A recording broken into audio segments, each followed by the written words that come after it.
계시록 19장 11절이었습니다.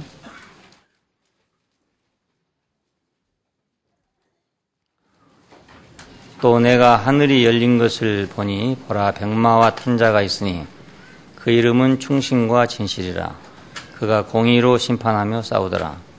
그 눈이 불꽃 같고 그 머리에 많은 면류관이 있고 또 이름 쓴 것이 하나 있으니 자기밖에 아는 자가 없고 또 그가 피 뿌린 옷을 입었는데 그 이름은 하나님의 말씀이라 칭하더라.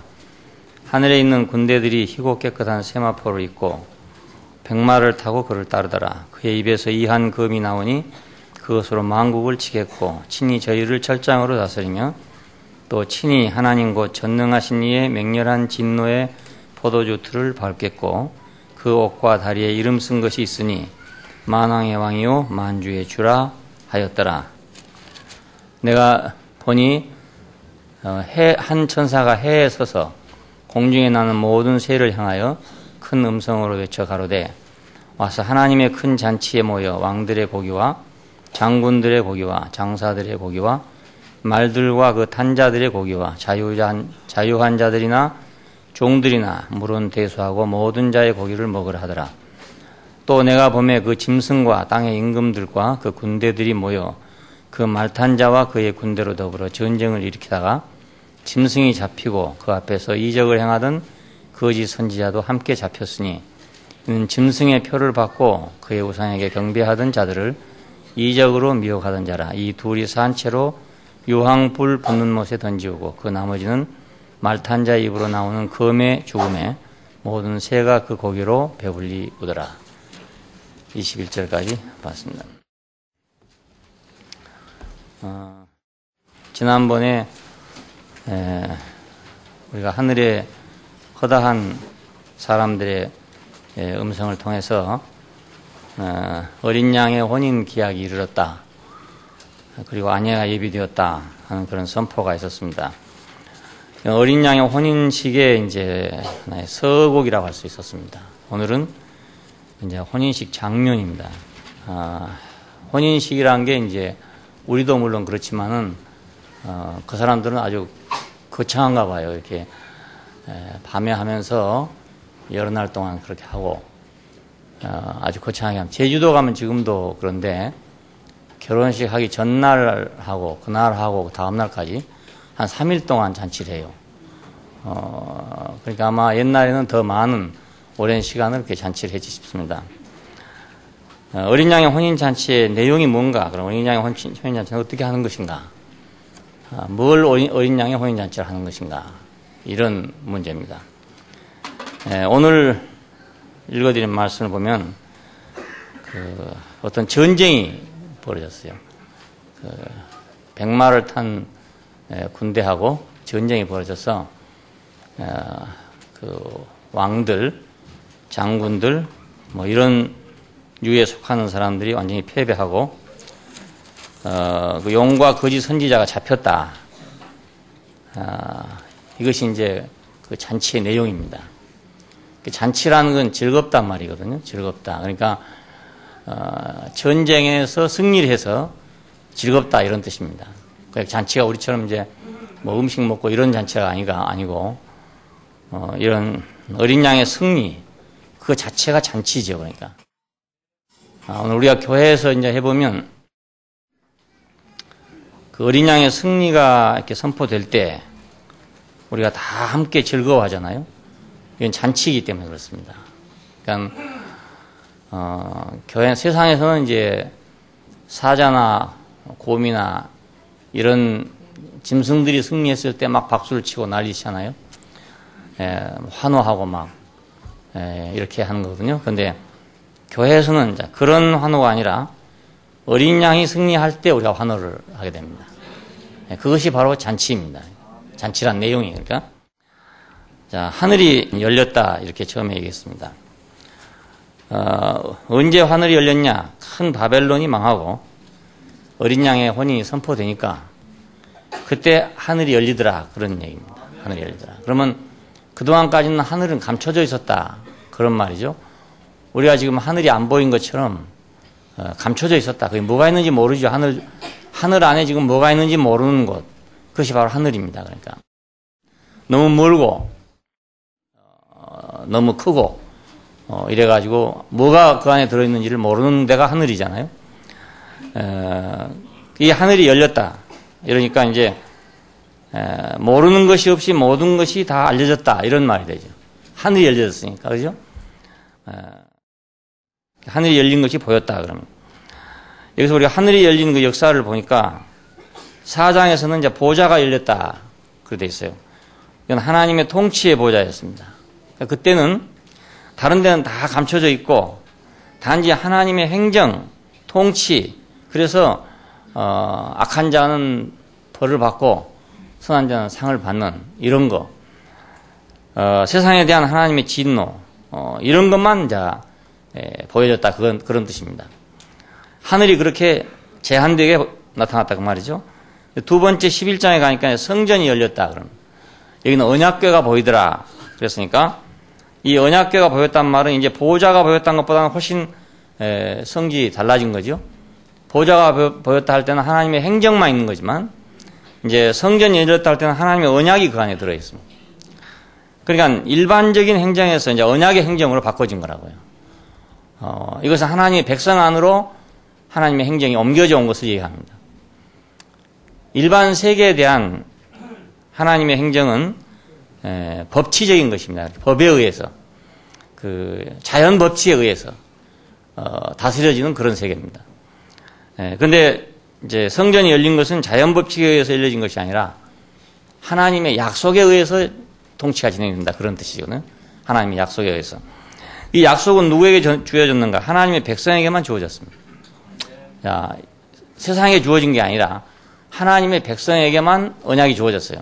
그 언약을 통해서 하나님이 통치하시니까 이것은 자기 백성에 대한 통치니까 하나님의 통치가 훨씬 성질이 달라지죠.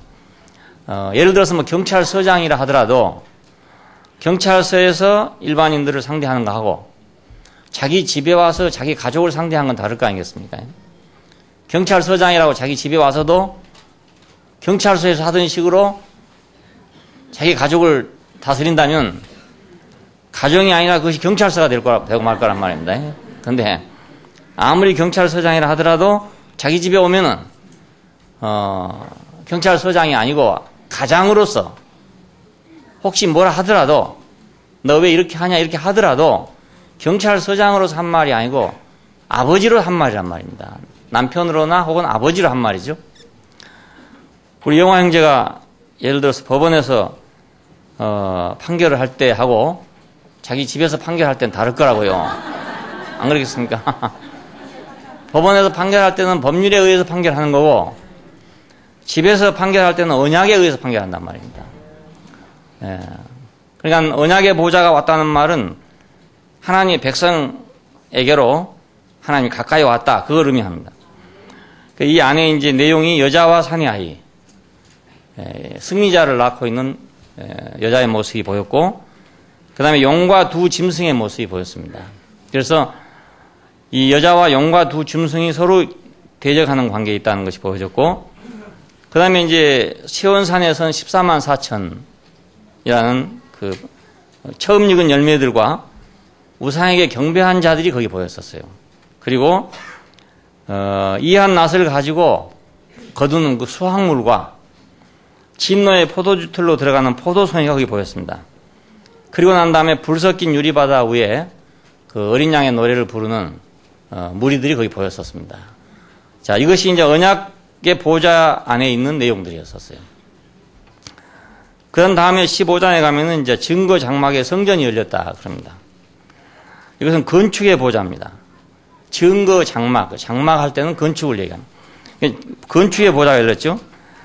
자, 이 건축의 보좌가 열리면서 진노를 담은 7 금대접이 이제 쏟아져 나오게 됩니다.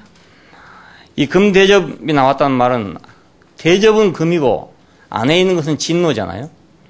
자, 그냥 금은 생명을 상징하는 것이고 안에 있는 것은 진노를 상징하는 것이었었어요. 그래서 이것은 파괴하고 건축하는 걸 의미합니다. 새로운 집을 지으려면 옛집을 허물어야 새로운 집을 지을 거 아니겠어요? 그래서 세상에 대한 심판과 거짓에 대한 심판과 그리고 참에 대한 이제 건축이 시작된단 말이에요. 증거 장막의 성전이 열렸더라. 자, 이렇게 묘사가 되어 있어요. 그리고 난 다음에 이제 하늘이 열렸다. 하늘에 허다한 큰 음성이 들리고 그 다음에 하늘이 열렸다. 그렇게 나와 있습니다. 하늘에 허다한 음성이 들렸다는 말은 이미 우리가 앞에서 봤던 대로 많은 사람이 지금 하늘로 올라갔습니다. 여자가 낳은 사내 아이로부터 시작해가지고 처음 익은 열매인 14만 4천과 그 다음에 수확물이 또 올라가고 이렇게 많은 올라갔단 말이에요. 이건 모두 휴거를 했다는 뜻이거든요. 자, 이 사람들이 모두 하늘의 백성이 됐다. 그런 뜻입니다. 이 하늘의 백성들을 통해서 허다한 음성이 나오더니 그 다음에 하늘이 열렸더라. 그렇게 되어 있습니다. 그러니까 하늘은 왜 안 열리고 있었느냐? 이 허다한 무리가 없기 때문에 하늘이 안 열리고 있었습니다. 그래서 하늘에 올라간 수가 차야, 그 허다한 무리가 차야 하늘이 비로소 열린단 말이니까 오늘 우리 교회에서도 자세히 한번 생각해 보십시오. 여기서 한두 사람이 예를 들어서 첫 열매로 휴거됐다 합시다. 그러면 하늘이 아직 열리지 않습니다. 근데 우리 중에 아마 대부분이 휴거가 돼서 대부분이 하늘의 사람이 됐다. 그러면 하늘은 이미 닫혀진 세계가 아니고 열려진 세계가 되는 거죠. 그와 마찬가지입니다. 우리 중에 대다수가 만약 하늘의 사람이 됐다. 그러면 하늘은 더 이상 비밀이 아니라고요. 그렇지 않겠어요? 한두 사람 알 때는 비밀이지만은 많은 사람이 이미 벌써 하늘의 사람이 됐어요. 그러면 비밀이란 게 없지요. 이것이 하늘이 열렸다는 뜻입니다. 하늘이 열렸다. 자, 내가 하늘이 열린 것을 봤다. 자, 허다한 음성이 들렸을 때 이미 그러니까 어린 양의 혼인 기약이 선포됐는데 이 어린 양의 혼인 기약이 선포되면서 아내가 예비됐다. 어린 양의 아내가 예비됐다 그럽니다. 이 어린 양의 아내는 누군가? 바로 방금 말하던 허다한 무리들일 수가 있어요. 또 이 사람들은 하나님이신 말씀이 육신이 된 예수를 따라서 독생자였잖아요. 하나님의 말씀이 육신이 되신 분, 그게 독생자입니다. 근데 이 그리스도의 말씀이 또 육신이 된 사람들, 이 사람들이 지금 첫 열매고 수확물이고 모두 그렇습니다. 이 사람 단체적으로 거둬진 사람들인데 이 사람이 바로 어린 양의 아내가 된 사람들입니다. 자, 그럼 이 어린 양의 아내가 예비된 거하고 허다한 무리의 음성하고 같은 것이지 알고 보면 이 허다한 무리가 바로 어린 양의 아내가 되는 겁니다. 독생자는 하나님의 표현이고 교회는 그리스도의 표현이고 그래요. 자, 그러니까 표현 안에서 그리스도와 우리가 하나가 되고 이 표현을 통해서 결국 하늘의 모든 일이 이루어진단 말입니다. 그 독생자가 왔을 때 우리는 하늘이 조금 열렸고 자, 이제 단체적인 신부가 예비됐을 때 하늘은 지금 크게 열리게 됩니다. 크게 열리게 됩니다. 오늘 우리가 모두 다 그리스도의 신부로 예비될 때 그때 우리는 하늘의 허다한 음성이 날 뿐만 아니라 하늘 자체가 열린다는 것이다. 자, 이것은 또 다른 의미로 뭘 말하냐면 그리스도의 완전한 승리를 의미합니다. 그리스도가 완전히 승리했다. 사람으로 인해서 하늘이 닫혀졌어요. 에덴 동산이 왜 닫혀졌느냐? 아담으로 인해서 닫혀졌습니다. 그래서 화염검으로 가려가지고 누구든지 들어오지 못하도록 막아놨어요. 이건 하늘이 가려졌다는 말합니다. 하늘이 가려진 건데 그리스도가 완전히 승리하면 이제 그 하늘은 더 이상 가려질 필요가 없고 화염검이나 두루도는 그룹들이 있을 필요가 전혀 없어요.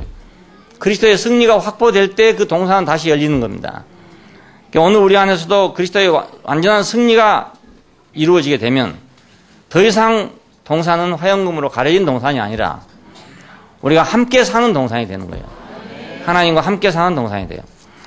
자, 그러니까 하늘이 열렸단 말은 동시에 그리스도가 완전히 승리했다. 그걸 의미합니다. 하늘은 누가 열 것인가? 그러니까 우리가 여는 거죠, 알고 보면. 우리에 의해서 하늘은 열려질 수도 있고 닫혀질 수도 있고. 구약 시대에는 예를 들어서 선지자 엘리야에 의해서 뭐 하늘이 3년 6개월 동안 비가 안 왔다. 또 엘리야에 의해서 다시 비가 내려왔다. 이런 말들이 나옵니다. 자, 이건 모두 그리스도의 완전한 승리 하나의 예표였었습니다. 그리스도가 승리할 때 하늘은 열린다. 그런 뜻입니다. 우리가 승리할 때 하늘은 열린다. 오늘 11장 이하에 있는 말씀은 그리스도가 전사로 변모합니다. 싸우는 분으로, 투쟁하는 분으로, 전쟁하는 분으로. 그리고 그의 군대가 이제 여기 우리에게 보여지고 있습니다. 백마와 탄자가 있더라. 그런데 백마는 승리자의 말입니다. 자, 6장 2절에서 백마가 나왔었죠. 첫째 인을 뗄 때 백마가 나왔는데 이 백마는 승리자는 승리자이지만은 그건 거짓 승리자의 말이었어요. 많은 사람들은 이걸 복음을 전파하는 거라고 그렇게 해석합니다. 근데 저는 아무리 생각해 봐도 이것은 복음을 전파하는 것이 아니라 거짓 승리자라고 생각합니다. 세상의 거짓 평화. 그러니까 그것 다음에 바로 붉은 말이 따라와요. 전쟁하는 말이 따라온다고요. 복음이 전파됐는데 전쟁하는 말이 따라온다는 것이 있을 수 없는 일이란 말입니다. 거짓 평화가 선포됐기 때문에 전쟁이 일어나는 거거든요. 언제니 전쟁이 일어나기 직전을 보면 거짓 평화가 선포됩니다. 6.25 전쟁이 일어날 때 바로 직전에 남북 회담이 있었습니다. 평화적인 회담이 있었어요. 그러니까 전쟁을 위해서 위장했던 것이죠. 그래 놓고 뒤에서는 전쟁을 준비했던 것입니다. 전쟁 이전에 항상 잠시 동안 평화가 기됩니다. 마찬가지로 6장 2절에 나오는 백마는 거짓 평화를 가지고 있는 그런 말입니다. 그의 손에는 칼이 들어져 있지 않고 활이 들어져 있었어요. 활은 숨어서 쏘는 거거든요. 예, 칼은 정면으로 대결하는 거지만은 활은 숨어서 쏘는 거란 말이에요. 몰래. 그리스도가 몰래 활을 쏠 리는 없지 않습니까? 그렇잖아요? 그리스도는 입에서 이한 검이 나오더라. 늘 그렇게 돼 있지 활을 쐈단 말이 없어요.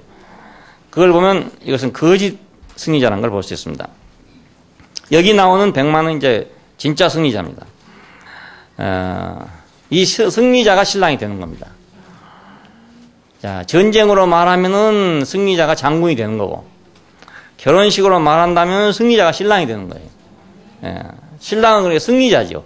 신랑은 어떤 사람이 승리자인가? 신랑인가? 그건 승리자가 바로 신랑입니다. 우주적인 신랑은 우주적인 승리자여야 합니다. 그 우주적인 전쟁의 승리자는 사탄을 이긴 자가 곧 우주적인 승리자예요. 우주적인 승리자가 우주적인 아내를 얻게 될 거라 그 말입니다. 자, 이것은 아담이 하와를 얻은 것이나 그리스도가 교회를 얻은 것과 같습니다. 자, 그러니까 이 우주 안에 있는 전쟁은 뭐냐면 누가 교회를 얻는가 하는 전쟁입니다. 누가 신부를 얻는가. 자, 사탄은 지금 온 세상을 지금 자기 신부를 만들기 위해서 선악과를 먹여가지고 바벨탑을 쌓고 있는 겁니다. 그건 자기 신부를 만들기 위해서. 자기의 교회를 만들기 위해서 그런 뜻입니다. 자, 그러니까 참 교회는 누가 얻을 것이냐, 참 신부는 누가 얻을 것이냐, 이 문제입니다. 이게 싸움입니다. 백마를 탄 자, 이분은 참 신랑으로서 신부를 얻으러 오신 그런 분입니다. 참된 승리를 얻은 분이 바로 참된 신랑이 될 것입니다. 예수 그리스도는 참 승리를 가진 분이기 때문에 우리의 참 신랑이 되는 것입니다. 이름은 충신과 진실이라고 써 있다고 했는데 이 충신이란 말은 신실하다는 뜻입니다. 신실하다. 신실하고 진실하시다. 그러면 그리스도는 어떤 분인가? 신실하고도 진실하신 분이다. 한번 누구는 신실하지 않냐? 누구는 진실하지 않냐? 예를 들어 뭐 공자님은 그럼 신실하지 않겠냐? 석가모니는 신실하지 않겠냐? 이런 반문이 생겼잖아요. 근데 왜 우리가 그리스도를 신실하고 진실하다 하냐면 그는 십자가를 통해서 그 인생의 진실을 드러냈기 때문에 진실한 것입니다. 예, 도덕적으로 진실하다 이런 의미가 아니고 도덕적인 진실이라는 것은 사람이 사는 사회에서 만들어진 표준에 의한 거잖아요. 그렇지만 이것은 그런 표준에 의한 것이 아니라 사람이 사람으로서의 진실하다 그 말입니다. 사람 자체의 자리에 있는 사람이다. 나는 이 면에서 이 우주 안의 역사 안에서 이보다 진실하고 신실한 이는 없다고 생각합니다. 예. 도덕적으로나 종교적으로나 철학적으로나 이렇게 진실한 분은 많겠지만은 인생이 존재적으로 진실한 분은 이분이란 말입니다. 그러니까 우리도 지금 원하는 것은 이분을 따라서 존재적인 신실 안에 들어가기로 하는 겁니다. 존재적인 신실 안에. 이것이 근본적인 문제가 될 것입니다. 그의 이름은 신실하고 신실과 진실이다. 공의로 심판하며 싸우더라. 이 우주적 전쟁은 무슨 전쟁이냐면 거짓과 참의 전쟁입니다. 무엇이 거짓이냐 이것을 갈라내는 전쟁입니다. 왜냐하면 사탄이 와서 사람을 속여가지고 지금 이 세상은 지금 뒤원복이 됐단 말이에요. 진실이 뭔지 거짓이 뭔지 모르게끔 돼버렸어요. 그래서 거짓이 오히려 진실이 돼버린 그런 세상이 됐다고요.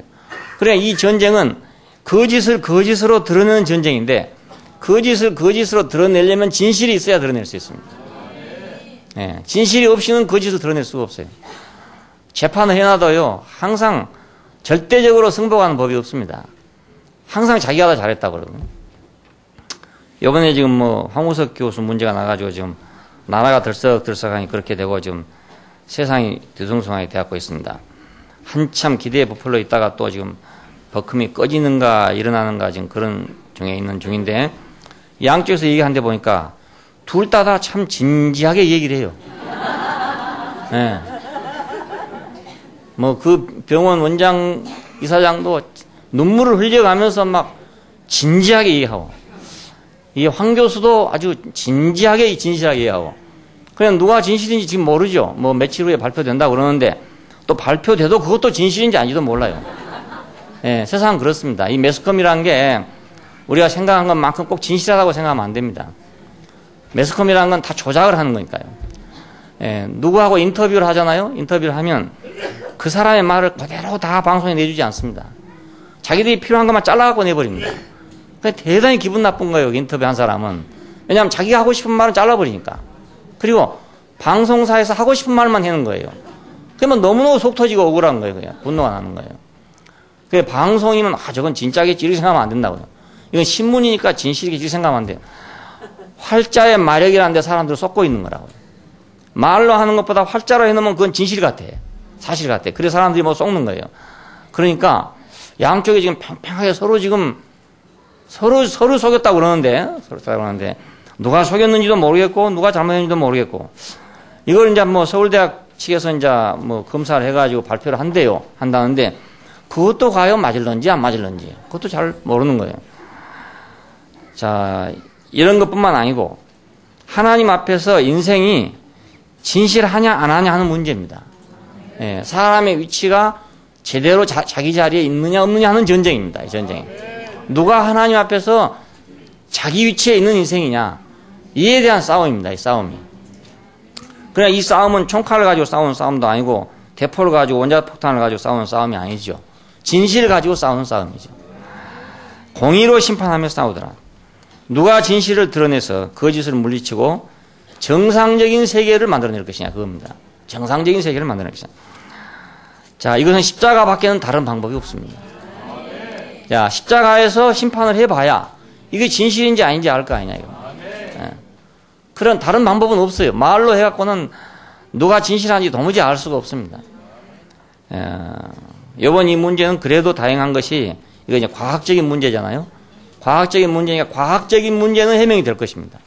과학적인 문제. 왜냐하면 이건 실험을 통해서 입증해야 되는 거기 때문에 거짓말 할 수가 없어요. 과학의 세계는. 그런데 그 중간에 이제 뭐 이걸 왔다 갔다 했느니 뭐 변경을 시키는 이런 문제는 이제 이게 끝도 갓도 없는 문제입니다. 한쪽에서는 누가 조작했을 것이다 이렇게 얘기하고 이렇게 얘기하니까 한쪽에서는 없는 것을 있다 했다 이렇게 하고 이렇게 하는 것이니까 이건 이제 그 끝이 안 나죠. 그러나 이제 줄기세포가 있냐 없냐든지 그것이 뭐 살아있냐 없냐든지 만들 수 있냐 없냐 이런 것은 증명이 되는 거죠. 우리는 그것밖에는 기대할 게 없어요. 다른 건 뭐 미지메디가 진실인가 뭐 황이 진실인가 이렇게 생각하면 어리석은 생각입니다. 과연 줄기세포는 있는 거냐 없는 거냐 그것만 우리가 알면 되는 거라요. 다시 만들 수 있는 거냐 없는 거냐 그것만 알면 되는 거예요. 자, 예수님께서는 십자가를 지셨기 때문에 완전하게 공의로우시고 완전하게 진실을 드러냈어요. 자, 그러니까 이 진실 앞에서 누구도 더 이상 거짓일 수 없단 말입니다. 그렇겠어요? 예수님께서 예를 들어 십자가를 지시지 않고 그냥 있었으면은 그분도 참 흑막에 쌓인 분이 됐을 거예요. 왜냐하면은 물 위로 걸어가기도 했죠. 바람과 바다를 잔잔케 하기도 했죠. 뭐 죽은 사람을 살려내기도 했죠. 오병여로 5,000명을 먹이기도 했죠. 이랬으니까 도대체 이 사람이 사람이냐 신이냐 이거 구별하기 어렵단 말입니다. 예? 구별하기 어려워요. 그런데 십자가에 딱 못 박아 놓으니까 딱 구별이 됐습니다. 뭐 신이냐 인간이냐 할 필요가 없잖아요. 거기는. 예? 누구도 뭐 어린 아이 보고 물어봐도 신이냐 인간이냐 할 필요가 없어요. 지금 와서 사람들이 왜 그 사람을 보고 또 신이냐 인간이냐 하는지 모르겠어요. 너희 눈앞에 밝히 보이거늘 십자가에 못 박힌 것이 밝히 보이거늘 누가 너희를 꾀더냐 하는 말대로 십자가에 못 박혀서 밝히 죽었다고 사도들이 그래서 그 확신을 했는데, 확실하게 말했는데, 왜 지금 또 와서 신이냐 인간이냐 그런지 모르겠어요. 신이냐 인간이냐 논쟁의 대상이 안 된단 말입니다. 진실은 진실대로 밝혀지는 것이죠. 그러니까 예수님께 십자가로 지신 것은 이 우주 안에 진실을 드러내기 위한 것입니다. 예, 그의 눈이 불꽃 같더라. 그럼 이 불꽃 같다는 말은 안목이 아주 탁월하다는 뜻이에요. 아담은 하나님 같이 되려고 했기 때문에 안목이 흐려져 버린 것입니다. 그렇잖아요? 개가 사람처럼 되려고 하면 뼈다구도 안 보인단 말입니다. 그것이 뼈다구도 안 보여요. 똥도 안 보이고 뼈다구도 안 보이고. 개가 개일 때는 똥도 보이고 뼈다구도 보이지만은 개가 뭐 사람이 되려고 한다. 그러면 뼈다구고 뭐 아무것도 안 보이는. 아담이 하나님 같이 되려고 하니까 그 안목이 혼돈될 수밖에 없잖아요. 그렇잖아요? 우리도 마찬가지입니다. 우리가 하나님 같이 되려고 하면 우리는 안목이 혼돈돼 버릴 수밖에 없죠. 왜 그분은 눈이 불꽃 같은가? 그것은 사람이 사람 자리에 있으니까 사람 볼 것을 확실히 볼 수 있게 된단 말입니다. 안목이 탁월하게 된 이유가 그것입니다. 누구든지 안목이 정확하게 되려면 눈을 부름뜰 것이 아니고 그 안과에 갈 일이 아니라 자기 자신의 십자가 안에서 발견하면 자기 눈이 확실해진다 그거예요. 하나님의 경륜 안에서 자기를 알면 우리 안목은 정해지게 됩니다. 아, 하나님은 이러이러한 목적으로 사람을 만들었구나 하는 것만 안다면 우리가 성경을 보는 안목도 확실해지게 되는 거예요. 근데 그걸 모르면 이 성경 속에서 오만 걸 다 찾아가지고 그걸 가지고 왈가왈부하게 된다고요. 이건 안 봐도 될 걸 보고 몰라도 될 것을 알고 이래가지고 머리만 복잡해지는 거라고. 하나님의 경륜이 무엇인지 알면 왜 하나님이 나를 창조했구나, 왜 하나님이 사람을 창조했구나 하는 걸 알면 아주 간단해요. 성경이 아주 복잡한 책 같지만 아주 간단한 책이에요. 하나님은 한 가지 목적만 갖고 있는 분이기 때문에 그렇습니다. 머리에는 많은 면류관이 있더라 그랬습니다. 이 면류관은 왕관이라는 말입니다. 왕관. 이 왕관은 주권자가 쓰는 표시죠. 주권자의 표시인데 여기 많다는 말은 숫자가 많다는 말이 아니고 매우 비싸다 이런 뜻입니다. 아주 고귀하다는 뜻입니다. 그러니까 머리에는 아주 고귀한 면류관이 있더라 그런 뜻입니다. 근데 이걸 많은이라고 번역을 했어요. 많다는 말이 아닙니다. 이것은 고귀하다는 뜻입니다. 그럼 왜 그 고귀한 면류관을 썼을까? 그것은 그리스도의 승리가 매우 고귀하기 때문에 그렇습니다. 그의 승리는 많은 승리도 되지만 고귀한 승리입니다. 왜냐하면 말씀의 승리만이 영원한 승리입니다. 이 세상에 많은 승리가 있어요. 전쟁을 많이 해서 제왕들이 많은 승리를 했지 않습니까? 그런데 그 승리가 영원하지 못한 것은 그 말씀의 승리가 아닙니다. 그건 전부 무력의 승리였습니다. 그러니까 영원할 수 없죠. 그리스도의 승리는 무력의 승리가 아니라 말씀의 승리이기 때문에 영원합니다. 그리고 왜 귀한가? 진실의 승리이기 때문에 이것이 귀한 것입니다. 진실의 승리니까. 우리도 누구하고 사이에서 내가 만일 이겼다 그러려면 고귀한 승리가 돼야지. 그렇잖아요. 고귀한 승리가 돼야지 지저분한 승리가 되면 안 될 거 아닙니까? 싸워서 이기긴 이겼는데 더러운 승리도 많아요. 더러운 승리도 많습니다. 세상엔 더러운 승리가 얼마나 많은지 몰라요. 지저분하고 더러운 승리가 많은지 몰라요. 그냥 아주 고귀한 승리를 얻으려면. 그리고 영원한 승리를 얻어야죠. 지금 우선 승리했다 해서 그 승리입니까? 내가 주먹으로 누구를 때려서 이겼다. 그러면 이기는 것은 이기는 거지만은 언젠가 또 다른 주먹이 와서 나를 때리면 난 질 거 아니겠냐 이겁니다. 그러니까 이건 영원한 승리가 못 되죠. 못 되죠. 우리가 어떤 다른 것으로 승리한다면 돈으로 예를 들어 누구를 승리했다. 그것도 고귀한 승리가 못 되죠. 그렇죠? 자존심으로 승리했다. 그것도 고귀한 승리가 못 되고 지저분한 승리죠. 못난 승리고 그것은. 가장 귀한 승리, 이건 진실의 승리입니다. 머리에는 진실한 면류관이 있더라. 진실한 면류관이 있더라. 고귀한 면류관이 있더라. 그리고 자기밖에는 모르는 이름이 있더라 그거예요. 자, 객관적으로 보면은 신실하고 진실하다. 이것이 그의 이름이라고 그랬는데 자기밖에 모르는 이름이 또 있대요. 그건 주관적인 이름입니다. 자기만 아는 이름. 이것은 왜 그가 신실하고 왜 그가 진실했는가 하는 근거를 얘기합니다. 우리가 보기는 겉으로 나타난 것밖에 볼 수가 없어요. 아, 그분은 참 신실하다. 그분은 참 진실하다. 이건 우리가 그분의 겉으로 나타난 걸 보고 하는 말입니다. 근데 어째서 그것이 그렇게 나오는가? 그것은 비밀이란 말입니다. 비밀이에요. 우리 대국교회에 대해서도 그렇잖아요. 어떤 사람들이 와서 보면 제일 이제 많이 말하는 말이 오니까 참 편안하다 이럽니다. 참 편안하다. 이건 우리의 객관적인 이름입니다. 아주 편안한 교회다. 객관적인 이름입니다. 사람들의 얼굴이 참 밝더라. 이건 밝은 교회다. 이건 객관적인 이름입니다. 그렇죠? 예, 사람들이 참 진실해 보이더라. 이건 우리의 객관적인 이름입니다. 이제 왜 진실해 보이며, 왜 얼굴이 밝으며, 왜 편안한가 하는 것은 우리 안에 있는 비밀이거든요. 예, 우리만 아는 비밀인 거예요. 예, 세상은 모르는 거예요. 예수님은 왜 신실했는가? 왜 진실한가? 그 이유가 바로 자기만 아는 이름이에요. 자, 흙을 빚어가지고 생기를 불어넣으니까 산혼이 됐다. 그러면 산혼은 객관적인 이름이지만 그 자신밖에 모르는 이름은 뭐냐면 흙이란 말입니다. 자기만 아는 이름은 흙이에요. 자, 인생. 그 인생인데도 불구하고 하나님이 나타났다. 그 독생자의 영광이다. 그 독생자의 영광은 봤는데 그 왜 독생자의 영광이 되는지 다른 사람하고 다르니까 그렇다 이렇게 생각했단 말입니다.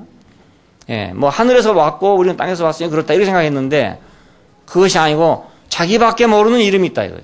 왜 독생자가 됐는가 하는 이름은 자기만 아는 이름이죠. 인생의 진실성 안에 하나님은 나타나게 마련이에요.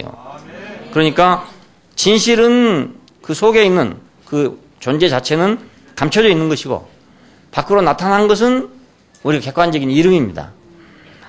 자, 그러나 예수 그리스도는 자기 자신만 아는 이름이 있다 이거예요. 오늘 우리도 마찬가지로 우리 자신만 아는 이름이 있을 수 있어요. 예, 우리 교회만 아는 이름이 우리 안에 있죠. 근데 그건 사람들이 모르죠. 모르고 또 그것을 인정할 수도 없고 보이지도 않고 알지도 못하고 그렇습니다. 그래서 우리가 바깥에 나타난 것만을 자기들은 보게 됩니다. 피 뿌린 옷을 입었다. 근데 여기서 뿌렸단 말은 여기 뿌렸단 말이 아니라 젖었다는 뜻입니다. 피에 젖었다. 제사장의 옷에다가 피를 뿌렸다니 뿌린다하고 말이 다른 말입니다. 제단에 여러 가지 기물들에다 피를 뿌렸다 그러죠. 뿌렸다 그러는데 이거하고 다른 말입니다. 이건 젖었다는 뜻입니다. 이건 전쟁하는 그리스도의 모습입니다. 전쟁하는 그리스도의 모습. 피에 젖은 모습이다 이런 뜻이거든요. 이사야 63장에 보면은 에돔에서 오며 붉은 옷을 입고 오는 자가 누구뇨?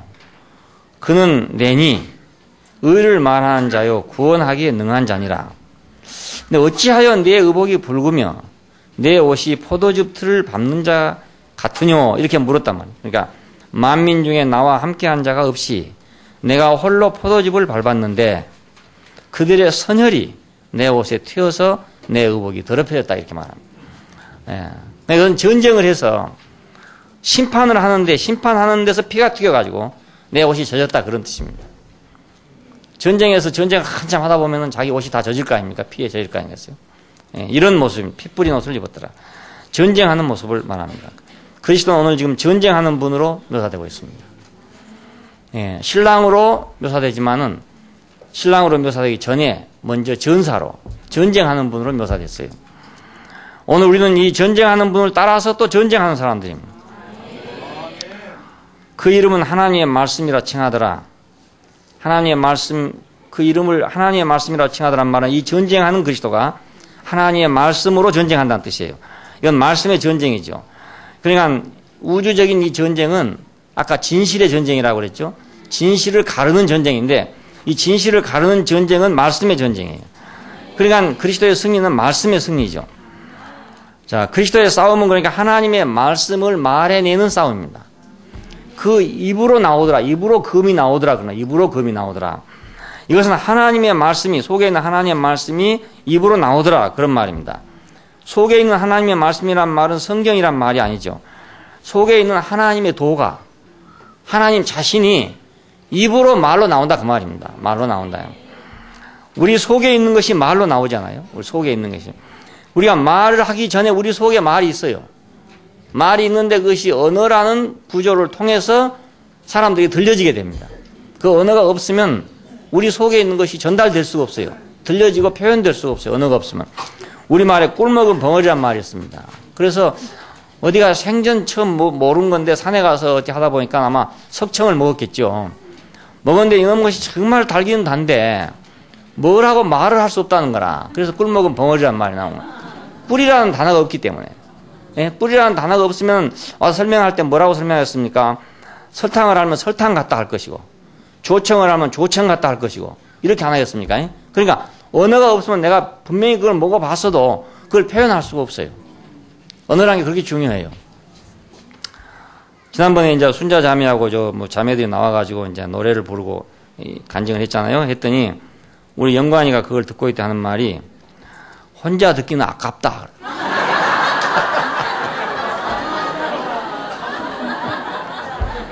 혼자 듣기 아깝다더래. 그러니까 그러면 그 말을 지가 지어낸 말이냐 그게 아니고 어느 동화책에 있는 말이에요. 말인데 그 혼자 듣기는 아깝다는 한 구절을 외우고 있었단 말이에요. 근데 그 장면을 보니까 딱 그 생각이 난 거라. 그래서 혼자 듣기는 아깝다. 그러니까 그 언어가 없었더라면 그애는 보기는 보고 속으로는 뭔가 좋았겠죠. 좋았지만은 뭐 아무런 표현을 할 수가 없는 거야. 근데 그 언어가 이미 있었기 때문에 그걸 가지고 그 사실을 표현한 거라고요. 자, 그러니까 우리 안에 말이 있으면 뭘 표현하게 되는데 말이 없으면 표현이 불가능해요. 자, 그리스도의 싸움은 우리가 하나님의 말씀을 말해내는 거다 이거야. 그러니까 하나님의 도가 내게 있을지라도 말씀이 없으면 내가 표현을 할 수가 없는 거예요. 분명히 나는 좋은 것이 있는데 그 좋은 것을 내가 말해내지를 못한다. 말해내지 못. 그래서 벙어리들 세계에 가보면은요 말을 못 하잖아요. 요즘에 이제 수화 같은 걸 해가지고 막 이렇게 하기 때문에 자기들 표현을 합니다. 한데 옛날에는 그런 수화 이런 게 없었잖아요. 없으니까 자기 의사 표시, 생각의 표시를 어떻게 하냐면 무조건 주먹으로, 무조건 때려갖고. 예, 그래서 농아학교 학생들이 그 노는 데를 가봤어요. 그 운동장에서 휴식 시간 노는 데 보니까 얘들은 치고 받고 밀치고 그래요. 말이 없으니까. 예, 근데 광주 가면 그 한 운동장 내에 한쪽에는 농아학교고 한쪽은 맹아학교 그렇습니다. 그 맹아학교 아이들은 쉬는 시간에 뭐 제만큼 떠들어요. 떠들어가면서 막 웅변해서 닦고 막 해서요. 지금 이제 말을 하니까 말로 표현하는 거예요. 그걸 보면서 아하 말이 없으면 저렇게 몸으로 부딪히는구나. 그냥 육탄으로 막 자기 말을 하는구나. 물론 몸으로도 말하지만은 말로 하는 거하고는 훨씬 섬세하지 못하죠. 섬세하지 못해요. 그냥 우리가 하나님의 말씀을 말해낸다는 건 얼마나 중요한지 모릅니다. 우리가 하나님의 말씀을 많이 들어야 되는 이유가 그거예요. 그 많이 들어야 내가 말해낼 수 있습니다. 많이 듣지 않고는 내가 말해낼 수가 없어요. 알긴 알아도 말해낼 수가 없어요. 하나님을 말해내는 거, 이 싸움입니다. 그러니까 하나님을 말해내는 싸움. 사탄도 처음에 말했잖아요. 네가 정말로 먹지 말라 하더냐? 정말로 죽는다 하더냐? 이렇게 물었단 말입니다. 그러니까 그 말을 다르게 물었으면 아담이 혹시 유혹이 안 됐을 수도 있잖아요. 그런데 정말로 먹지 말라 하더냐? 정말로 죽는다 하더냐? 그러니까 글쎄 정말로 죽는다 하더라. 뭐 이렇게 어찌 하다 보니까 아유 안 죽을 것 같다 이런 생각이 나지 않겠습니까? 그래서 그 먹은 거라고요. 그러니까 말이라는 게 참 큰 힘을 갖고 있어요. 놀라운 힘을 가지고 있습니다. 말씀의 전쟁이다. 그 이름은 하나님의 말씀이라 칭하더라. 자, 요한복음에서는 그러니까 이 말씀이 생명과 건축을 말하고 있습니다. 그런데 계시록에 오면 싸움이라는 걸 말하고 있어요. 전쟁을 얘기합니다. 에베소서하고 요한계시록에 오면은 이제 싸움이라, 그 말이 싸움이라는 걸 얘기합니다. 전쟁이라는 걸 얘기합니다. 하나님의 말씀이라 칭하더라. 그러니까 사람 자체가 하나님의 말씀 덩어리다. 이런 뜻이나 마찬가지죠. 하늘에 있는 군대들이 그를 따르더라 그랬는데 희고 깨끗한 세마포를 입고 백마를 타고 그를 따르더라 그럽니다. 희고 깨끗한 세마포, 이건 의를 말하죠. 의. 백마를 타고 따르더라 말 승리자라는 얘기니까 이 사람들은 누구냐? 우리가 아까 말한 대로 휴거된 자들이고 초대받은 손님들이고 전쟁하는 제사장들이고 하나님의 말씀이 된 아들들이고 그리고 그리스도의 배필이 된 신부들이고 그렇습니다. 이 사람들이 뭐냐? 군대가 된 겁니다. 군대가. 에베소서도 보면은 5장까지는 아내와 남편을 얘기해요. 근데 6장에 오면은 전쟁을 얘기합니다. 전신갑주를 입으라 이런 말이 나오죠. 전신갑주를 입으라. 자, 왜 이 사람들이 필요하냐면 하나님의 말씀을 돕기 위해서 필요합니다. 마치 장군의 전술을 그 군대가 돕는 것처럼 하늘에 있는 군대들은 그리스도의 전쟁을 돕는 사람들이에요. 돕는 사람. 말씀이신 그리스도를 돕는 거죠. 이 말씀이신 그리스도를 도우려면 우리에게서 그리스도가 살아나야 도와줄 수 있다고. 그냥 우리가 하나님의 말씀을 한다는 것은 우리에게 살아 나타난 그리스도입니다. 그리스도. 우리를 통해 살아 나타난 그리스도를 얘기하는 겁니다. 이것을 에베소서는 전신갑주를 입으라 이렇게 말했고 계시록에서는 백마를 탄 자다 이렇게 말하고 있어요. 옷을 입고 말을 탔다 이런 말이 되는데 장군이 아무리 유명하다 하더라도 그 군대가 없으면 그 전술이 이렇게 시행될 수가 없어요. 예, 그리스도가 아무리 세상을 통치할 능력이 있고 자격이 있다 하더라도 그의 군대가 없으면 그는 이걸 시행할 수가 없어요. 우리가 메가더 장군의 전술을 알잖아요. 인천 상륙작전. 그건 아주 혁명적인 그런 전술이었습니다. 그러니까 누구도 그리 상륙할 거란 건 생각하지 못한 것이었습니다. 왜냐하면 인천은 간만에 차가 많아가지고 물이 빠지면 한없이 빠기 때문에 거기서 군함을 대놓고 상륙을 한다는 건 불가능한 일이었어요. 예, 원산으로 들어가면 좋지만은 이쪽으로 들어간다면 불가능한 일이었어요. 그 불가능한 쪽을 택한 것입니다. 메가더가. 근데 아무리 그런 탁월한 전술이 있었다 하더라도 만일 그걸 도와줄 수 있는 군대가 없었으면은 그건 불가능한 것이죠. 예, 왜 그런 전술이 가능했냐면 그 장거리 함포가 있기 때문에 물이 빠지면 한번씩 멀리 빠지만은 그보다 더 멀리 발사할 수 있는 함포가 있었단 말입니다. 그러니까 그 물이 빠진 끝에서 쏘더라도 인천에 포가 맞아 떨어질 수 있다 이 말입니다. 그걸 가지고 불을 품어대니까 견디지 못하고 항복을 했죠. 그때 만일에 장군의 머릿속에는 탁월한 전술이 있었다 하더라도 그런 함대가 있지 않았으면 함포가 또 긴 함포가 있지 않았으면 장거리 함포가 있지 않았으면 그 전쟁은 수행할 수가 없습니다. 그랬으면 어찌 됐겠는가? 지금 메가더 장군 동상을 철거하라고 한 사람들이 있습니다. 그랬으면 어찌 됐겠는가? 그 사람이 만약 없었으면 어찌 됐겠는가? 그럼 우리는 지금 이 자리에 없죠. 우리는 좀 매일 혁명구호를 외치면서 예? 김일성 수령님하고 매일 그러고 있을 거예요. 우리는 지금 아예 그냥 지금 이 상태라는 거 상상할 수 없어요. 왜 여기 있다는 것 자체를 상상할 수 없어요. 대한민국이라는 것 자체를 지금 상상할 수 없어요. 지금 매일 그거 해야 돼요. 매일 가서. 지금 북한 사람들처럼 꼭 그렇게 해야 되는 거예요. 그런데도 지금 그렇게 하자고 한 사람도 있단 말입니다. 그러니까 정말 세상은 참 여러 가지고 이해할 수 없는 것이 세상이죠. 지금 자기들이 데모를 할 수 있는 것도 이 장군 때문에 하는 거예요. 북한에도 데모 됩니까? 데모가 됩니까? 아니, 북한에 가서 뭐, 김일성 동상 철거하자 말 할 수 있습니까? 예. 있을 수 없죠. 아무리 김일성이 잘못했다 하더라도 그 동상 철거하자 말 그 사람들이 해지겠습니까? 그러니까 동상 철거하자 말을 할 수 있는 것도 이 메가더 때문이라니까요. 예. 워커는 영천 전투에서 시작해서 서울로 진격하고 그리고 메가더는 이제 서해안을 지나가지고 인천으로 상륙을 했습니다. 워커는 결국 육군을 거느리고 갔고 저쪽은 해군을 거느리고 갔죠. 워커는 워커힐 쪽에서 전사를 했습니다. 그래서 유명한 워커힐이 생겼죠. 이 두 장군이 없었으면은 우리는 지금 공산화됐죠. 그때 대구하고 부산만 남았으니까. 대구만 함락되면 그냥 부산은 하루아침 깜도 안 돼요, 그것이. 그런데 이 승리로 인해 가지고 우리가 지금 자유민주주의 국가를 누리고 있는 겁니다. 그리고 우리가 지금 교회 생활을 할 수 있는 겁니다. 그냥 우리는 뭐 어찌 하든지 하여간 은인이에요. 어찌 됐든지 간에 뭐 그 사람들이 잘못해서 뭐 흠만 잘못했더라도 하여간 우리한테 은인이에요. 지금 우리가 존재하게 된 이유가 되니까요.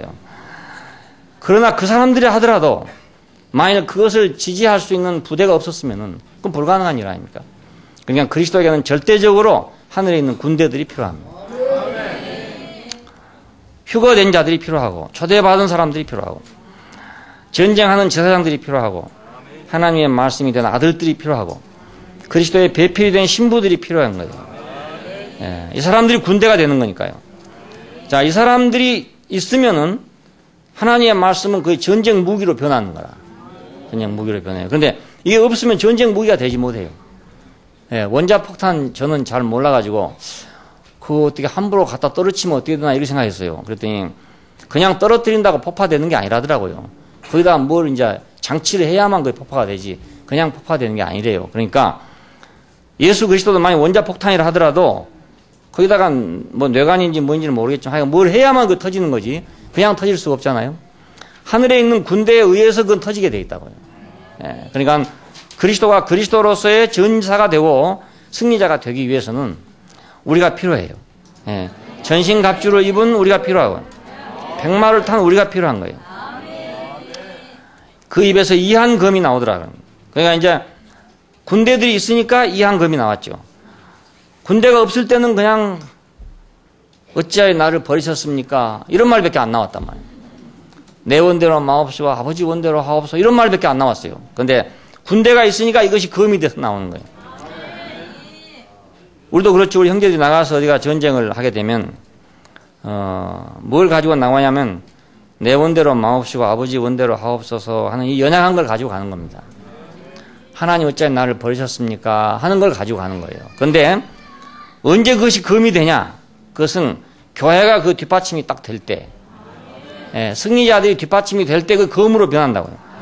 말씀이 검으로 무기로 변하는 거예요. 그래서 적을 무찌르는 거에 되게 돼요. 자, 그러니까 우리가 전사를 뒷받침한다는 게 얼마나 큰 일인지 모르죠. 교회 안에서 우리가 뭐 쓰잘데없는 일로 막 이러고 저러고 하고 있다. 이러면은 그 전쟁하러 나간 사람이 아무리 좋은 칼이라도 그냥 휘어져 버린다니까요. 예, 그 독일제 칼이라 하더라도 별 수가 없이 그냥 희말이 없이 휘어져 버리고 만다니까요. 능력이 없어지니까. 근데 교회가 온전하게 전신갑주를 입고 전투하는 자세로 우리가 사탄과 싸우는 자세로 우리가 있다면 그러면 나가는 사람들은 식칼을 갖고 나가더라도 예? 적을 무찌를 수 있다 이 말입니다. 예, 비록 아무것도 아닌 걸 가지고 나가도 큰 무기가 될 수 있는 거예요. 무기가. 예, 입에서 좌우의 날선 검이 나오더라. 말씀이 검이 되더라. 이건 말씀이 검. 자, 우리는 여기서 이제 만국을 치더라. 그 입으로 나오는 검으로 만국을 치고 철장으로 다스리고 진노의 포도주를 밟더라. 심판하고 다스리더라. 이런 말이 됩니다. 하나님의 말씀은 때때로는 은혜의 말씀이고 때로는 검의 말씀이고 그렇습니다. 내가 화평을 주러 온 줄로 아냐? 검을 주러 왔다. 이럴 때가 있었죠. 그러니까 같은 말씀인데 어떤 사람에게는 검이 되고 어떤 사람에게는 은혜가 되고 그래요.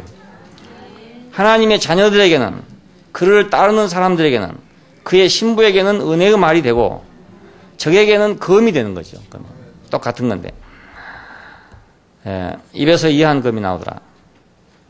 그러니까 우리가 이 전쟁이 요한계시록을 연구하는 많은 사람들이 뭐 중동에서 일어나느냐 백두산에 일어나 이런 문제가 아니란 걸 알 수 있죠. 왜냐하면 이 전쟁 자체가 뭐 대포 가지고 하는 전쟁이 아니란 말입니다. 대포 가지고 하는 전쟁이 아니니까 중동에서 일어나냐 뭐 사막에서 일어나냐 이런 문제가 아니잖아요. 이건 하나님의 말씀의 전쟁이죠. 말씀의 전쟁. 오늘 우리 안에 있는 전쟁일 수도 있고 오늘 대한민국에 있는 전쟁일 수도 있고 그런 거지 무슨 중동에서 일어나고 무슨 뭐 중공군이 오느냐 뭐 인도군이 오느냐 이런 문제가 아니죠.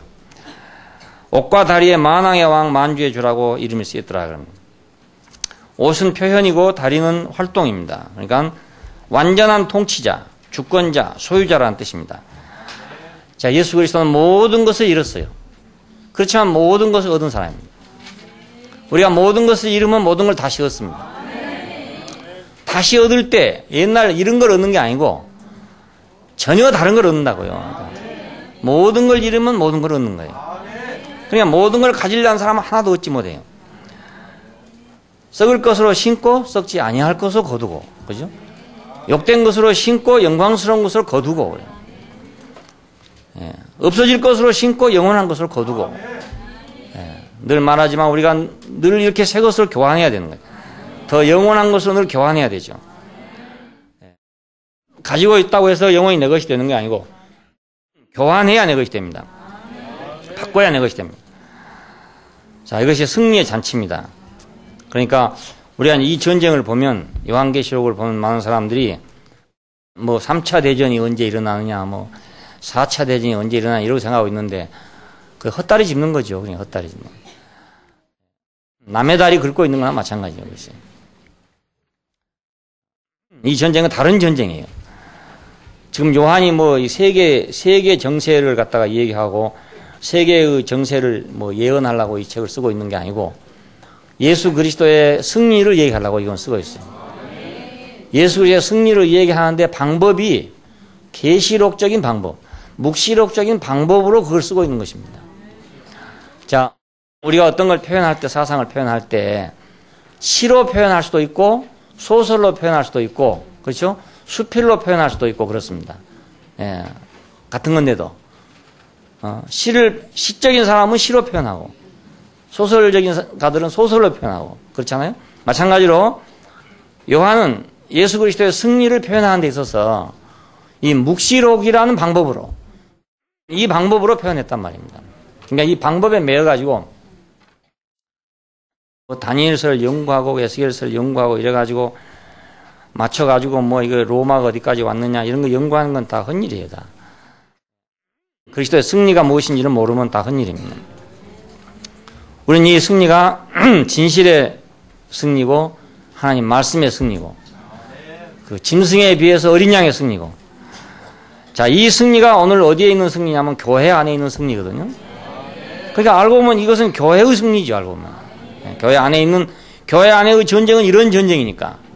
세상의 전쟁은 그런 전쟁이 아니죠. 뭐 경제 전쟁이랄지 뭐 무기 전쟁이 이런 전쟁이고, 교회 안에 있는 전쟁은 무슨 전쟁이냐면 진실의 전쟁입니다. 예? 의의 전쟁이고 진실의 전쟁이고. 예, 이것을 그냥 세상적인 말로 바꿔가지고 세상 속의 사람들은 적용하려고 생각하는 거예요. 세상 문제가 아닙니다. 이것은. 예, 세상 문제가 아닙니다. 이건 교회 문제입니다. 여기서 승리의 잔치가 벌어졌습니다. 17장 이후에 보니까 날짐승들을 모두 불러 모았다고 합니다. 새들을 불러 모았어요. 이 새들은 무엇인가? 죽음이 있는 곳에 모여다니는 새들입니다. 죽음이 있는 곳에, 시체가 있는 곳에 모여다니는 떠도는 새들인데, 이걸 비유로 말하면 사망이 있는 곳에 떠돌아다니는 영혼들이라 할 수 있어요. 예, 자세히 봐보면 사망만 찾아다니는 사람도 있거든요. 교회에서도 그래, 교회에서도 사망만 찾아다니는 사람이 있어요. 사망만 찾아다니는. 어째 그 사람들은 사망이 잘 보이는지. 나는 사망이 잘 안 보이더만. 어떻게, 이상한 일이에요. 지금 정말 이상한 일이에요. 예? 걔는 몸만 보인다고? 왜 그 사망만 보여가지고 그쪽만 늘 가서 먹고 있는지 모르겠어요. 예? 사망의 잔치에만 늘 좋아하고 참석하는 사람이 있어요.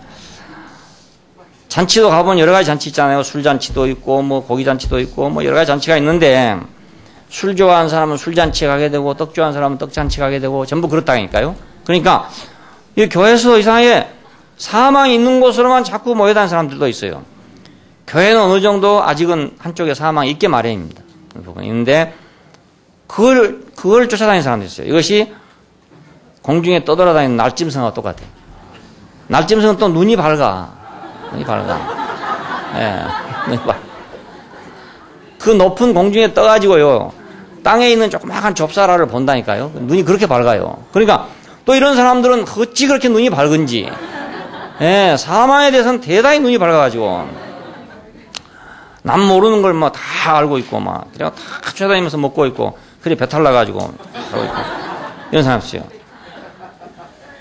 죽음이 있는 곳으로 모여 떠돌아다니는 영혼들이다 이렇게 생각할 수 있어요. 자, 이런 사람들은 뭘 보려고 떠돌아다니냐? 왕이 돼보려고. 자기가 왕이 돼보려고 떠도는 사람들이에요. 세상에서도 왕이 되려고 떠도는 사람 많죠. 되도 않을 건데도 뭐 국회의원 나온다고 막 해서 사람도 있고, 이런 사람들은 뭐 표면적인 사람이지만은, 하여간 교회 안에서도 역시 한번 왕이 돼보려고 떠돌아다니다 보면은 항상 사망이 보이는 거예요. 참 이상해. 그러니까 사망이 눈에 안 보이려면은 왕이 되려고 하지 않으면 사망이 안 보여요. 근데 자기가 왕이 돼보려고 생각하면 사망이 자꾸 보여요. 눈이 밝아져갖고. 네가 이것을 먹는 날에는 정녕 눈이 밝아져서 선악을 하는 일에 하나님 같이 될 것이다. 또 어찌나 판단을 잘하는지, 또 그런 사람들은. 정말 판단. 그 판단으로 자기가 판단받고 있다는 걸 잘 모르는 거예요. 사실 자기가 판단받고 있어요. 남을 판단하는 사람을 보면요, 사실은 자기를 판단하고 있어요. 자기 판단하는 줄 모르고 있는 거라. 그러니까 왕이 되려고 하다 보면 이렇게 눈이 어두워지게 됩니다. 이 날짐승들을 청해서 잔치를 하더라 이겁니다.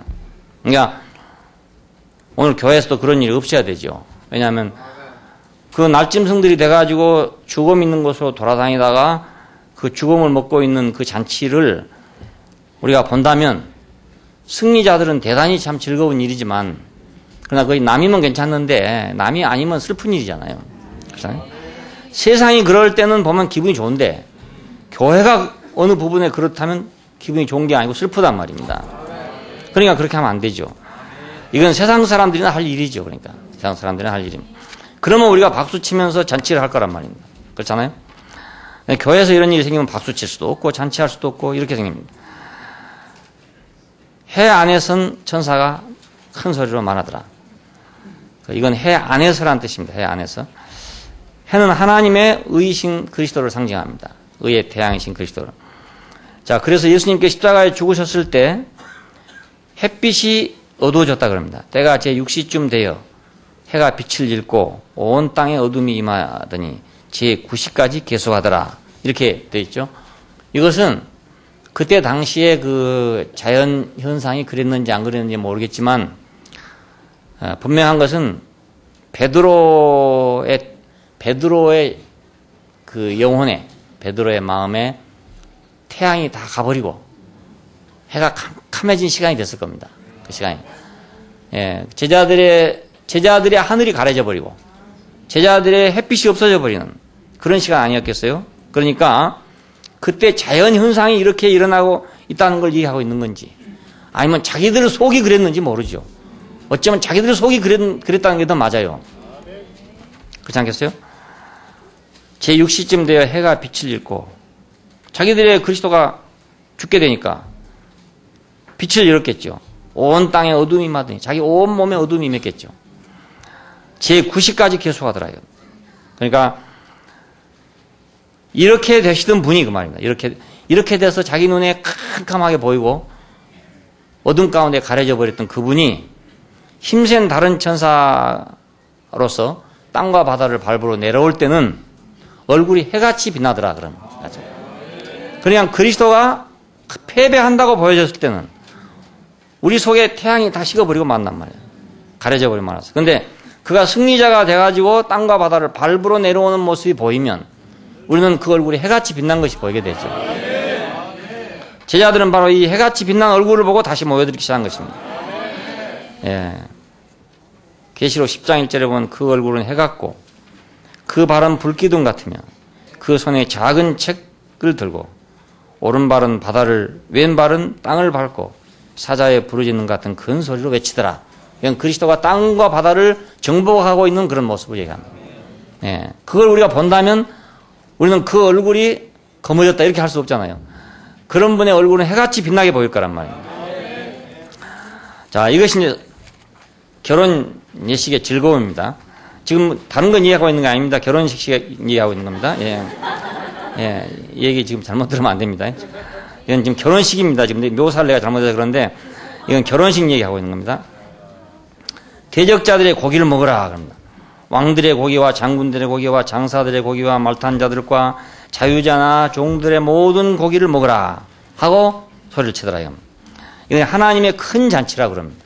이건 구약시대보다 내려오던 말입니다. 이건 심판의 잔치죠. 말탄 자의 입으로 나오는 검에 다 죽었다 이겁니다. 그러니까 하나님의 말씀에 다 죽었다 이 말이죠. 하나님의 말씀에 다 죽었다 이거.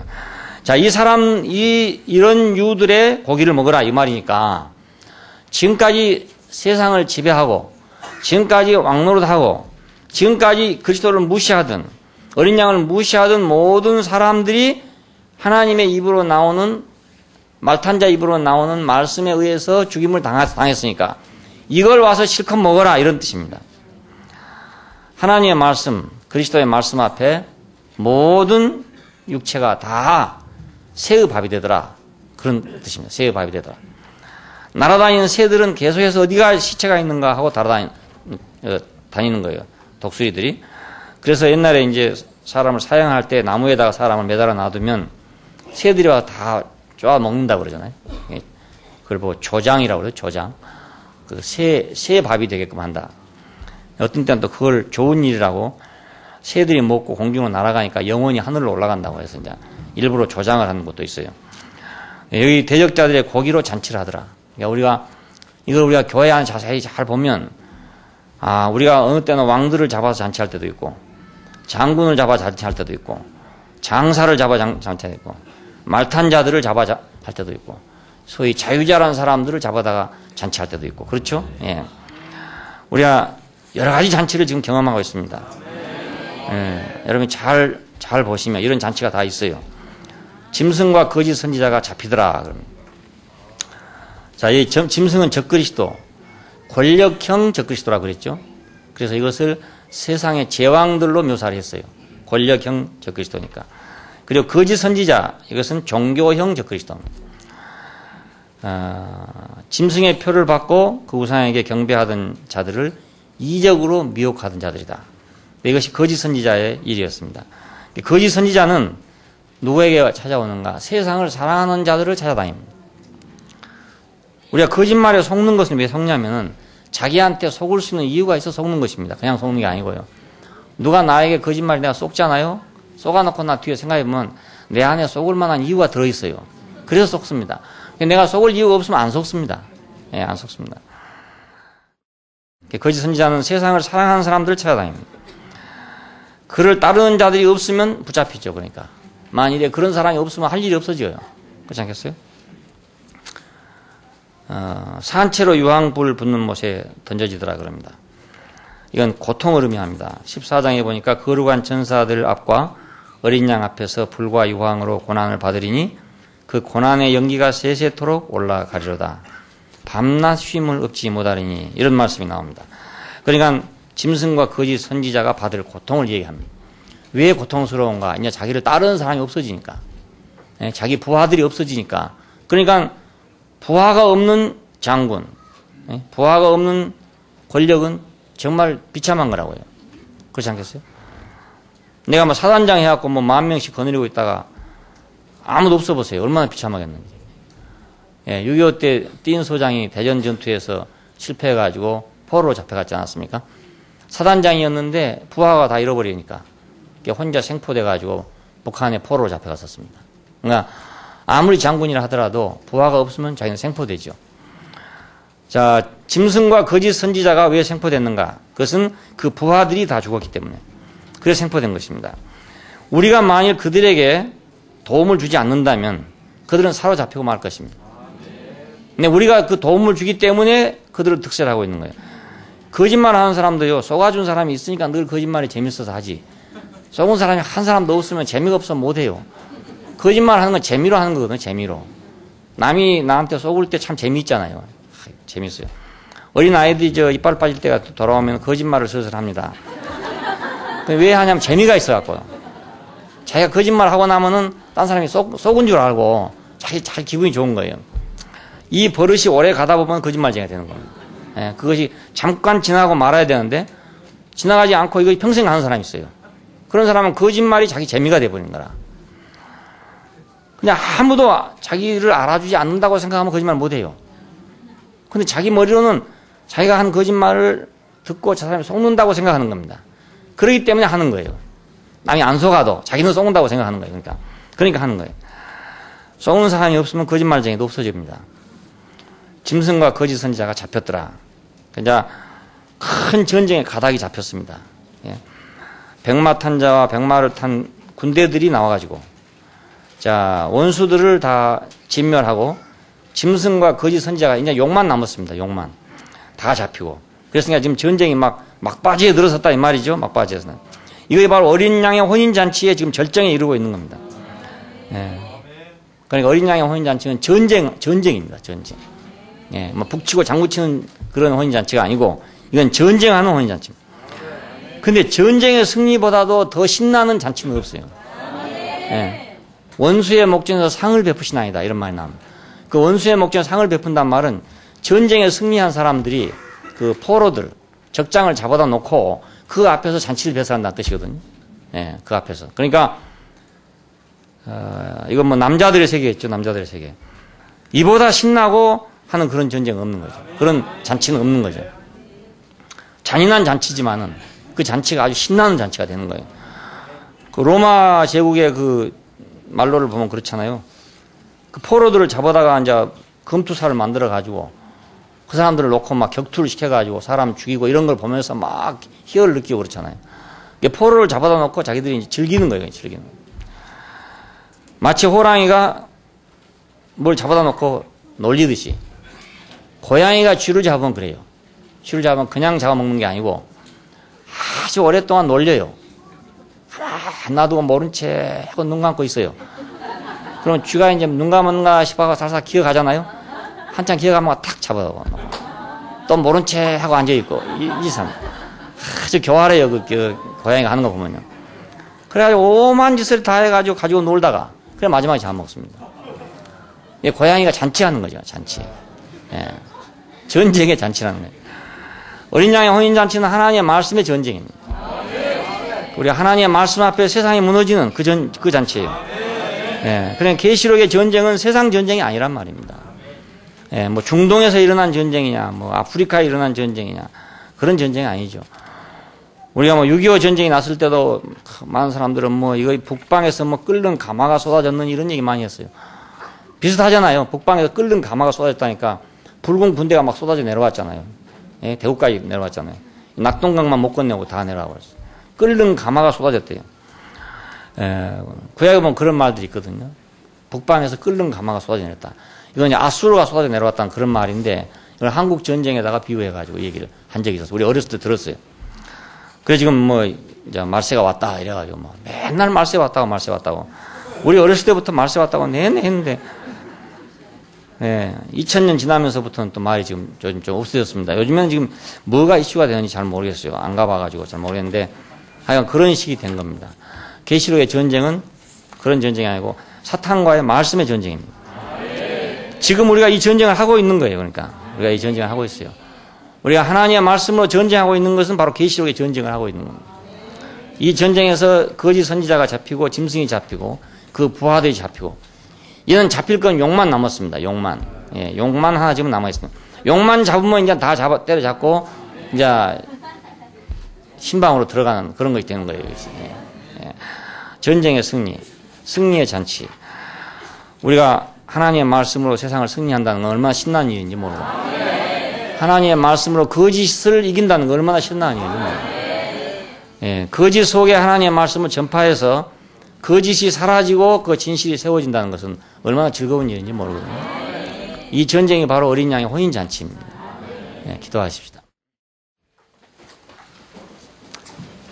예, 감사하신 아버지 하나님, 이 혼돈된 우주 안에서 하나님 말씀을 발하셔가지고 빛과 어둠을 갈라내시고 짐승과 사람을 구별해내시고 하나님의 백성과 이방인들을 구별해내신 것처럼 오늘 진실과 허위를 구별해내서 어린 양의 완전한 승리를 확보하도록 도우신 것을 감사하고 주 예수 그리스도께서 우리 앞서 이 전쟁을 하심으로 말미암아 우리가 그를 따르게 하여 주신 것을 감사합니다. 당신이 세마포를 입고 백마를 타고 입에서 이한 검이 나오는 이 전사로서 우리 앞에 서신 것을 감사하며 우리가 당신을 따라서 전쟁하는 전사들이 되게 하신 것을 감사합니다. 우리 앞에서 어떠한 거짓도, 우리 앞에서 어떠한 부정도, 우리 앞에서 어떠한 허위도 있을 수 없도록 우리가 정결하고 완전하고 우리가 흠없는 자들이 되기를 원하며 우리가 우리 입에서 나오는 이한 검으로 만국을 치고 다스리는 사람들이 되게 되기를 원합니다. 오늘 교회가 완전한 승리자가 돼서 세상 위에서 세상을 구원하는 자들이 되게 되기를 원하고 교회의 승리가 결국 세상을 정복하는 이런 사회가 되도록 인도해 주시기를 원하며 주님 우리와 함께 하심으로 말미암아 우리 전쟁에서 늘 잔치가 벌어지도록 은총을 베풀어 주시기를 원합니다. 주 예수님 이름으로 기도합니다. 아멘.